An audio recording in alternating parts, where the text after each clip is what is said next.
전도서 1장 2절부터 4절까지 말씀 같이 읽겠습니다. 전도서 1장 2절부터 4절까지입니다. 전도자가 이르되 헛되고 헛되며 헛되고 헛되니 모든 것이 헛되도다. 해 아래에서 수고하는 모든 수고가 사람에게 무엇이 유익한가? 한 세대는 가고 한 세대는 오되 땅은 영원히 있도다. 아멘. 2022년을 시작한 지 얼마 안 된 것 같은데 벌써 12월이 됐네요. 올 한 해를 시작하면서 이루고자 했던 계획들을 많이 이루셨나요?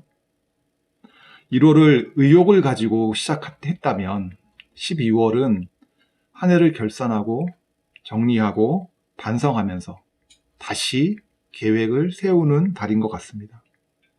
그래서 저는 12월이 전도서를 읽기 참 좋은 달이라고 생각하는데 마침 생명의 삶에서 전도서를 지금 읽고 있어요. 전도서는 교훈이 되는 좋은 이야기들, 말씀들을 이렇게 모아놓은 것들이죠. 근데 그 구조가 독특합니다. 그러니까 서원 빼고 결혼 빼면요. 1장 2절부터 시작해서 12장 8절까지가 본문이에요. 근데 그 두 본문이 헛되다, 헛되다, 헛되다를 얘기하는 거예요. 1장 2절 말씀, 전도자가 이르되 헛되고 헛되며 헛되고 헛되니 모든 것이 헛되도다. 또 12장 8절, 전도자가 이르되 헛되고 헛되도다. 모든 것이 헛되도다. 본문의 시작과 끝이 모두 헛되다, 헛되다, 헛되다. 이렇게 얘기하는 겁니다. 그러니까 우리가 전도서를 잘 읽기 위해서는요, 헛되다는 의미가 뭔가 이거를 생각해 볼 필요가 있습니다. 1장 2절은 헛되다라는 말을 도대체 몇 번 하는 겁니까? 헛되고 헛되며 헛되고 헛되니 모든 것이 헛되도다. 5번이나 강조하면서 반복을 통해서 강조하는 거죠. 정말 정말 정말 정말 정말 헛되다 라고 말하고 있는 거예요. 근데 헛되다는 게 무슨 의미예요? 의미가 없다. 맞아요. 의미가 없다. 또 뭐 남는 게 없다. 무가치하다. 허무하다. 또 공술의 공수거란 말씀 들어보셨죠? 빈손으로 왔다가 빈손으로 간다. 인생이 빈손으로 왔다가 빈손으로 간다. 뭐 이런 의미로 해석될 수 있을 것 같아요. 근데 이거는 헛되다라는 한국어의 의미로 해석한 거고요. 원래 히브리어의 의미는요, 헤벨이란 뜻이에요. 헤벨은 입김, 겨울철에 입김 하면 입김 나오잖아요. 그런 입김이라든지 수증기라든지 아침 안개 뭐 이런 것들을 헤벨이란 단어를 써요. 그 입김이 어때요? 하면 생겼다가 금방 사라지잖아요. 그래서 헤벨이라는 의미에 잠시 있다가 사라진다. 이런 의미가 있어요. 그래서 이런 헤벨이라는 어원을 쓴 사람이 이름에 쓴 사람이 아벨이라는 사람이에요. 아벨 아시죠? 가인과 아벨. 아담의 아들 가인과 아벨이 있었는데 아벨은 하나님 앞에 경건한 자로서 하나님께 예배를 드렸을 때 하나님께서 그 예배를 연락하셨는데 가인의 예배를 연락하지 않으시니까 가인이 질투가 나가지고 들에서 돌로 아벨을 죽였다. 그게 최초의 살인이었다. 그거잖아요. 그 아벨은 그 이름처럼 젊은 날에 짧은 인생을 살고 죽었어요. 그럼 아벨의 인생이 무가치한 걸까요? 헛된 걸까요? 무의미한 걸까요? 하나님께서 인정 안 하시는 걸까요? 복되지 않은 인생일까요? 아니죠. 아벨은 비록 짧은 인생을 살았지만 하나님이 그를 의인이라고 평가하세요. 하나님이 그의 인생을 참 잘 살았다라고 평가를 하시는 거예요. 그러니까 헛되다라는 그 헤벨이라는 의미가 무의미하다, 무가치하다 그런 의미가 아니라 짧다, 짧은 인생을 살았다 이렇게 평가할 수 있는 거예요. 야고보서 4장 14절에도 이렇게 되어 있어요. 내일 일을 너희가 알지 못하는도다. 너희 생명이 무엇이냐? 너희는 잠깐 보이다가 없어지는 안개니라. 그러니까 야고보서도 뭐래요? 우리의 인생이 무의미하다, 무가치하다 그게 아니라 잠시 보이다가 없어지는 안개처럼 짧다라는 거예요. 그러니까 헤벨이라는 게 헛되다라는 게 아니라 한국 우리말 의미의 그 헛되다는 그런 의미가 아니라 하나님의 영원한 그 영원에 비해서 짧다, 덧없다, 너무 빨리 지나간다. 이런 의미로 헛되다라는 의미를 사용하고 있는 거예요. 1장 3절을 같이 읽어볼까요?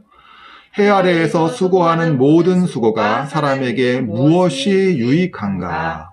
그래서 무엇이 유익한가는 것은요, 무엇을 남기는가라고 해석할 수 있어요. 사람이 열심히 수고해서 무엇을 남기는가? 여러분은 무엇을 남기고 있습니까? 역사적으로 뛰어난 업적을 남긴 사람들이 있어요. 이른바 위인들. 최근에는 어떤 사람들이 있어요? 뭐 스티브 잡스라든지 일론 머스크 같은 사람들이 뭐 아이폰이라든지 전기차를 발명해가지고 세상을 바꾸고 있고 많이 바꿨죠. 근데 이 스티브 잡스라 일론 머스크의 특징이 뭔지 아세요? 독선. 네, 그것도 맞아요. 일에 중독되어 살고 있다는 거예요. 일에 중독되어 살고 있고 주위를 살피지 않아요. 독선적인 사람이고. 그것도 맞습니다. 그러니까 일에 미친 사람들이에요. 근데 전도서는요, 사람들의 모든 수고가 사람을 통해서 무엇을 남기는가 이렇게 말하고 있지 않고요. 단서가 있어요. 해 아래에서라고 단서를 달아요. 해 아래에서는요, 하나님이 창조한 세상에서라는 의미예요. 하나님이 창조한 세상의 특징이 있습니다. 지구는요, 계속 움직여요. 자전과 공전을 막 하면서 계속 해 주위를 계속 돌고 있잖아요. 그래서 어때요? 낮과 밤이 있고, 사계절이 있고, 봄, 여름, 가을, 겨울이 있어요. 요즘 굉장히 춥죠. 오늘도 춥고, 내일도 춥고, 모레도 춥고, 우리가 이 추위가 계속 될 것 같은데, 어때요? 어느덧 추위가 사라지고 또 봄이 와요. 그러니까 봄, 여름, 가을, 겨울, 다시 또 봄, 여름, 가을, 겨울 이렇게 순환이 된다고요. 그러니까 한쪽에 치우치지 않고 극단으로 가지 않고 다시 순환하는 게 하나님이 창조한 세계의 특징이에요. 달도 어때요? 달도. 초생달 시작해서 상현달, 보름달, 점점점 사라져서 하현달, 금음달 완전히 없어졌다가 또 다시 생겨나잖아요. 초생달로. 또 달의 움직임에 따라서 어떻게 돼요? 조류가 생기죠. 밀물과 썰물이 있어요. 바닷물이 점점 밀려 들어와서 차고 넘칠 것 같은데 차고 넘치지 않고 어떻게 해요? 다시 또 점점 썰물이 돼가지고 다 없어질 것 같은데 어떻게 해요? 또 다시 또 밀물이 오잖아요. 그러니까 밀물과 썰물이 다시 순환한다고요. 하나님의 창조 세계의 특징은 끊임없이 움직이면서 또 계속 변하는 것 같은데 다시 규칙이 있어가지고 다시 순환한다. 반복한다. 이게 하나님의 창조한 세계의 특징이에요. 그러니까 이런 하나님이 창조한 세상 속에서 아무리 사람이 수고해도 하나님이 창조한 세계의 패턴, 그 규칙을 바꿀 만한 아무것도 남기지 못한다. 이 의미예요. 그 인간은요, 계속 뭔가를 남기고 싶어 해요. 그러기 위해서 애쓴다고요. 내가 세상에 살다가 짧은 인생을 살잖아요. 그러니까 내가 세상에 살고 뭔가를 남기고 가고 싶어 해요. 뭔가 내가 이 세상에 왔다 갔다는 증거. 그래가지고 해변에서 자기 이름 쓰기도 하고, 또 산에 가면 높은 그 바위 위에 올라가서 자기 이름 석자를 새기기도 하고, 또 낙서를 해놓고 또 거대한 건축물을 짓고 거대한 무덤을 만들기도 하고, 또 세상을 정복하기도 하고, 일에 몰두해서 뭔가 새로운 것을 만들어내고 싶기도 하고, 새로운 거 만든 것 같은데 또 하나님이 창조한 세계의 그 세상, 그 스케일, 거대한 스케일에서 보면은 남긴 게 없는 거예요. 하나님의 세상, 창조한 세상을 바꿀 만한 뭔가를 남기지 못한다는 거예요. 근데 짧은 인생인데 이렇게 내가 내 이름의 업적을 남기려고 너무 그렇게 생각하면 살지 말아라 라고 전도서는 지금 말하고 있는 거예요. 저희가 최근에 설악산에 갔다 왔어요. 근데 설악산에 가보니까 옛날에 설악산 갔다 왔던 때가 생각나더라고요. 젊을 때 한 30년쯤 전에 제가 설악산 종주한 적이 있거든요. 그때 광화문에서 그 산악회 버스를 타고 밤에 10시에 출발해가지고 설악산의 오색약수라는 곳에 밤 2시에 도착했어요. 그래서 거기에서 후레쉬를 들고 밤중에 산을 넘어가는 거예요. 그러니까 무박 2일 산행이라고 그때 유행했었어요. 그래가지고 그때 처음으로 설악산 제일 꼭대기 대청봉을 넘어가지고 설악동 그 주차장까지 10시간 넘게 산행을 했던 기억이 나더라고. 아, 내가 30년 전에는 대청봉도 가고 그랬는데 지금은 어때요? 아, 대청봉은 꿈도 못 꾸고 울산바위까지 갔다 왔어요. 울산바위 갔다 오고 나서도 다리가 아파가지고 혼났어요. 30년 전이나 지금이나 설악산은 그대로 있더라고요. 대청봉도 그대로 있고 울산바위도 그대로 있고 흔들바위 사람들이 가서 막 흔들어 제끼는데도 흔들바위 떨어지지 않고 그 자리에 그대로 있더라고요. 산은 그대로 있는데 뭐가 바뀌었어요? 왔다 갔다 하는 사람은 바뀌어요. 자연은 그대로 있는데 거기 왔다 갔다 하는 사람은 바뀌어요. 그래서 1장 4절은 이렇게 얘기해요. 한 세대는 가고 한 세대는 오되 땅은 영원히 있다.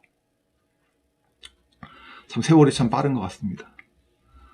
어릴 때는 참 수업 시간이 참 안 가는 것 같은데 참 시간이 참 빠르고 세월이 참 빠른 것 같습니다. 교회에서 80대 권사님이 70대 권사님을 만나면 뭐라고 그러는지 아세요? 참 좋을 때다. 참 좋을 때다. 이렇게 말씀하세요. 80대 권사님이 70대 권사님을 보면 부러우신 거예요. 그러니까 70대 권사님이 참 좋은 때다라고 얘기하는 거예요. 또 부러우면서 70대 권사님한테 조언을 하시는 거예요. 내가 70대라고 늙었다고 신세에 한탄하지 말고 지금이 참 좋은 때다. 현재의 시간을 잘 보내라. 귀하게 여겨라. 이런 의미가 담겨 있다고 저는 생각해요. 성경 전도서의 의미도 헛되고 헛되며 헛되고 헛되니 모든 것이 헛되다. 인생의 의미가 없다. 헛되다. 이런 게 아니라 인생이 참 짧고 참 세월이 빠르고 유한하고 그러니까 어떻게? 현재가 중요하다는 거예요. 그래서 전도서는 내가 내 이름 석자 남기려고 뭔가 큰 업적 남기려고 뭐 이런 헛된 생각하지 말고 하나님께서 지금 현재 나에게 주신 것에 감사하면서 현재를 열심히 살아라. 최선을 다해 살아라. 이런 의미를 담고 있습니다. 그래서 5장 18절에 전도서 5장 18절에 새 번역 보면요. 이렇게 되어 있어요. 제가 읽어드릴게요. 그렇다. 우리의 한평생이 짧고 덧없는 것이지만 하나님이 우리에게 허락하신 것이니 세상에서 애쓰고 수고하여 얻은 것으로 먹고 마시고 즐거워하는 것이 마땅한 일이요. 좋은 일임을 내가 깨달았다. 이것은 곧 사람이 받은 몫이다. 인생이 짧고 덧없는 거지만 하나님께서 허락하신 것에 만족하면서 감사하면서 내게 소중한 사람들과 사랑하는 사람들과 행복하게 지내시길 바랍니다. 더글라스 테프트라는 사람이요. 2000년도에 코카콜라에서 신년사를 한 적이 있어요. 그 한 대목을 제가 읽어드릴게요. 삶은 경주가 아니며 내딛는 매 순간마다 음미해볼 여행입니다. 어제는 지나가 버렸고 내일은 알 수가 없고 오늘만이 선물로 주어졌습니다. 그래서 지금을 선물이라고 부릅니다. 이렇게 말했어요. 지금이 현재가 하나님이 우리에게 준 선물이다 라고 말했어요. 그러면서 이 사람이 인생을 공을 5개를 가지고 저글링 하는 것에 비유했습니다. 저글링 아시죠? 이렇게 공을 5개를 공중에 던져놓고 이렇게 손을 움직여가지고 잘 이렇게 공중에 떠있게 하는 거. 그 저글링 하는 것 같다. 그래가지고 이 사람은 인생에 5개의 중요한 공이 있다. 그래서 일하는 거. 그것도 하나의 공이고. 또 친구, 가족, 건강, 신앙 이런 것들이 내가 인생에서 잘 관리해야 될 5가지 공이다라고 말해요. 그러면서 일이라는 공은 다른 공들과 달리 고무공이라는 거예요. 고무공. 고무공은 어때요? 내가 잠깐 실수해서 땅에 떨어져도 어떻게 돼요? 바닥을 치고 다시 튀어 오른다는 거예요. 그래서 내가 올 한 해 계획했던 것들, 내가 뭔가를 일하려고 했던 것들 중에서 2021년도에 다 이루지 못한 것들이 있다 하더라도 괜찮다는 거예요. 바닥을 치고 다시 올라온다는 거예요. 2022년도를 다시 시작하면 된다는 거예요. 근데 나머지 4개의 공은 유리공이라는 거예요. 친구, 내 소중한 친구, 그 관계, 잘못하면 깨어지면 돌이키기가 힘들다는 거예요. 내 가족, 건강, 신앙도 마찬가지라는 겁니다. 그러니까 더 내가 관심을 갖고 잘 관리해야 된다는 거예요. 여러분 어떻게 생각하세요? 이 사람의 생각 어때요? 공감이 되시나요? 저는 공감이 많이 돼요. 이제 2022년도가 얼마 남지 않았습니다. 2022년도를 보내면서 한번 스스로 한번 정산을 한번 해보세요. 내가 이루고자 했던 일들 많이 이뤘나? 괜찮아요. 실패해도 괜찮아요. 다시 운동화 끈을 메고 2023년도를 다시 시작하면 됩니다. 내 신앙은 어떤가? 한번 돌아보시길 바랍니다.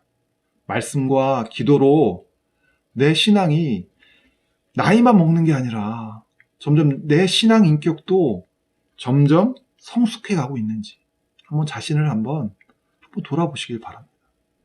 그리고 건강관리도 잘 하고 있는지, 그리고 내 소중한 친구, 가족들, 내 소중한 사람들과 좋은 관계 속에서 내가 살고 있는지, 그동안 관계가 소원해진 친구나 그 다음에 가족이 있다면 2022년도가 가기 전에 한번 꼭 연락해 보시길 바랍니다. 쑥스러워하지 마시고요. 전화하시면 좋아요. 또 카톡 하시면 또 카톡 끝에 하트 있잖아요. 하트 이모티콘. 이런 것도 같이 좀 넣어서 카톡도 하세요. 쑥스러워하지 마시고 하시기 바랍니다. 성령님은 쑥스러울 때 역사하세요. 그러니까 쑥스러워하지 마시고 가족, 친구들 연락해서 한번 만나서 같이 좋은 시간 가지시길 바랍니다. 말씀을 정리하겠습니다. 전도서에서 헛되다는 그런 의미는 허무하다, 의미 없다, 무가치하다 이런 의미가 아니에요. 인생이 짧다, 덧없다, 하나님의 영원한 그거에 비해서 너무 유한한 존재다 라는 의미예요. 그러니 현재가 중요해지는 겁니다. 내가 정말 뭐 대단한 업적 쌓겠다고 거기에 일에 몰두하지 마시고 아까 말씀드린 5가지 이거를 균형 있게 살아가는 우리들이 되었으면 좋겠습니다. 그래서 하나님이 내게 주신 것들에 감사하면서 사랑하는 사람들과 좋은 관계 속에서 행복하시길 주님의 이름으로 축원합니다. 네, 같이 기도하시겠습니다. 하나님, 한 해가 얼마 남지 않았습니다. 지난 한 해 우리를 돌보아 주신 것을 감사드립니다. 지금까지 지내온 모든 것들이 하나님의 은혜였습니다. 좋은 친구들, 좋은 사람들, 좋은 가족들을 제게 주심을 감사드립니다. 혹시 친구와 가족들 간의 관계에서 소원해진 것들이 있다면 하나님, 내가 2022년 이 연시에 정말 이것들을 다시 바로잡는 시기가 되길 원합니다. 연락하게 하시고 다시 만나게 하시고 서로 간의 관계가 다시 회복되는 그런 시기가 되도록 하나님 내게 용기를 주시고 또 하나님 은혜를 베풀어 주시옵소서. 감사드리며 예수님의 이름으로 기도했습니다. 아멘.